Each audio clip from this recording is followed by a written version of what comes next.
Right breaking చూస్తున్నాం. జమ్మూ కాశ్మీర్లో భారీ ఎన్కౌంటర్ జరిగింది. షోపియాన్ జిల్లాలో జరిగిన ఎదురు కాల్పుల్లో ముగ్గురు ఉగ్రవాదులు హతమయ్యారు.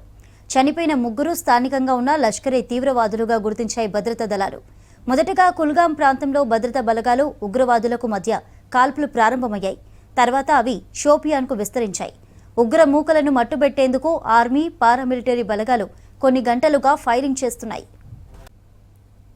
జమ్మూ కాశ్మీర్లో భారీ ఎన్కౌంటర్ జరిగింది. షోపియాన్ జిల్లాలో జరిగిన ఎదురు కాల్పుల్లో ముగ్గురు ఉగ్రవాదులు హతమయ్యారు. చనిపోయిన ముగ్గురు స్థానికంగా ఉన్న లష్కరే తీవ్రవాదులుగా గుర్తించాయి భద్రతా దళాలు. మొదటగా కుల్గాం ప్రాంతంలో భద్రతా బలగాలు ఉగ్రవాదులకు మధ్య కాల్పులు స్టార్ట్ అయ్యాయి. తర్వాత అవి షోపియాన్కు విస్తరించాయి. ఉగ్ర మూకలను మట్టుబెట్టేందుకు ఆర్మీ, పారామిలిటరీ బలగాలు కొన్ని గంటలుగా ఫైరింగ్ చేస్తున్నాయి.